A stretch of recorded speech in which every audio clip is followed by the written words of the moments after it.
السلام علیکم ورحمۃ اللہ وبرکاتہ۔ امید ہے خیر و عافیت سے ہوں گے۔ رمضان الحمدللہ ہم لوگوں کا بہت شاندار، بہت اچھے سے اللہ کے فضل سے، اس کے کرم سے گزر گیا۔ آج عید کا تیسرا دن ہے۔ رمضان میں اللہ تعالیٰ نے جو پلان دیا ہے، اس پلان میں نیکی کے ساتھ ہمیں صحت بھی ملتی ہے۔ روزے ہم رکھتے ہیں تو ہمارا فیٹ کم ہو جاتا ہے، ہمارے جو لیور کا سسٹم وہ بہت شاندار ہو جاتا ہے، اور لیور کا سسٹم شاندار ہونے کی وجہ سے جو قوت مدافعت ہے، یعنی امیون سسٹم ہے، امیون سسٹم اس سسٹم کو کہتے ہیں جو ہمیں ایکٹیو رکھتا ہے، جو ہمیں بیماریوں سے لڑنے قابل بناتا ہے، جو ہمیں جلدی بیمار نہیں ہونے دیتا، وہ تمام چیزیں بہت اسٹرانگ، بہت ایکٹیو ہو جاتی ہیں۔ اس وجہ سے رمضان سعادتوں کا مہینہ ہے، برکتوں کا مہینہ ہے، رحمتوں کا مہینہ ہے، اور اس سے اللہ تعالیٰ نے ہم لوگوں کو مستفید فرمایا اور ہم لوگوں نے اس سے فائدہ اٹھایا۔ لیکن جیسے ہی عید کی نماز ہم پڑھتے ہیں اور ہمارا افطار شروع ہو جاتا ہے، یعنی اب روزے ہم پر فرض نہیں رہتے، ہم کھانا پینا شروع کر دیتے، تو ہوتا کیا ہے کہ ایک مہینے جو پریویس ڈیز میں ہم نے جو محنت کی ہے اور اللہ تعالیٰ کے احکام کے پابندی کرنے کی وجہ سے ہماری جو انرجی بلڈ ہوئی ہے، ہماری صحت جو بہتر ہوئی ہے، اس پہ ہم ایسا رولر چلاتے ہیں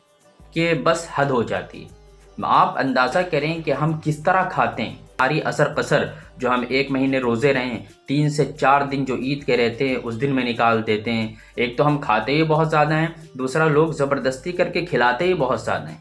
منع کرتے کہ بھائی بالکل گنجائش نہیں ہے، پھر بھی وہ کھلائیں گے، تو یہ بھی غلط بات ہے۔ اس کا خیال رکھیں، اس سے صحت بگڑ سکتی ہے، اس سے امیون سسٹم بگڑ سکتا ہے، اس سے پورا لیور سسٹم ہمارا خراب ہو جائے گا۔ اس کو آپ اس طرح سمجھیں ایک چھوٹی سی مثال سے کہ آپ نے کوئی گاڑی اسٹارٹ کی اور اسٹارٹ کرنے کے بعد آپ نے بالکل اسکلیٹر جو ہے اس کو پورا ایک دم دبا دیا کس کے، تو گاڑی کیا ہو گیا، فوں فا فوں فوں فا فا، جا کے اڑ کر کہیں ایک دم دیوار میں ٹکرائے گی، کسی کو حادثہ ہوگا، آپ انجرڈ ہوں گے۔ تو وہی حال ہم اپنے جسم کے ساتھ کرتے ہیں، اپنے لیور کے ساتھ کرتے ہیں کہ بس روزے ختم ہوئے، عید شروع ہوئی تو اس کے بعد ہم ایک دم 100 200 300 400 کی اسپیڈ میں کھانے کو اندر لینا شروع کر دیتے ہیں، اور یہاں تک کھاتے ہیں۔ تو کیا ہوتا ہے، یہ خراب ہوتا ہے، اس کی حالت خراب ہوتی ہے، پھر ہمیں بدہضمی ہوتی ہے، پھر ہماری صحت خراب ہوتی ہے، امیون سسٹم جو مضبوط ہوا تھا وہ پھر کہیں نہ کہیں کمزور ہو جاتا ہے۔ تو اس بات کا خیال رکھیں کہ کہیں 30 دن کی جو پوری محنت اور پوری پلاننگ جو اللہ تعالیٰ نے ہم لوگوں کے ساتھ کی اور ہمیں جو پلان دیا ہے، وہ پلان کہیں ہم ایک دن میں تو ختم نہیں کر دے رہے ہیں۔ نیکی کا تو ایک الگ معاملہ ہے، لیکن نیکی کے بدلے میں جو صحت، اطمینان، امیون سسٹم کی مضبوطی، وہ بھی روزے کا انعام ہے۔ تو اس انعام کو کہیں ہم ایسے ہی برباد تو نہیں کر دے رہے ہیں۔ ان تمام چیزوں کا خیال رکھیں، ہلکے ہلکے اپنی باڈی کو وقت دیں، اس کو سیٹ ہونے کا وقت دیں، دھیرے دھیرے اپنی ڈائٹ کو بڑھائیں، اپنی صحت کا خود خیال رکھیں، اپنے لیور کا خود خیال رکھیں۔ اس کا خیال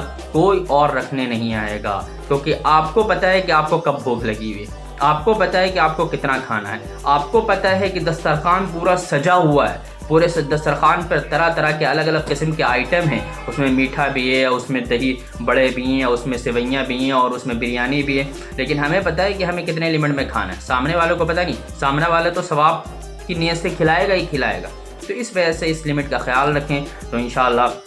روزے کا جو ایک بہت بڑا مقصد نیکی ہے، اور اس کے ساتھ جو صحت کی واپسی ہے، صحت کے اندر بہتری ہے، وہ ہم حاصل کر پائیں گے۔ والسلام علیکم ورحمۃ اللہ وبرکاتہ۔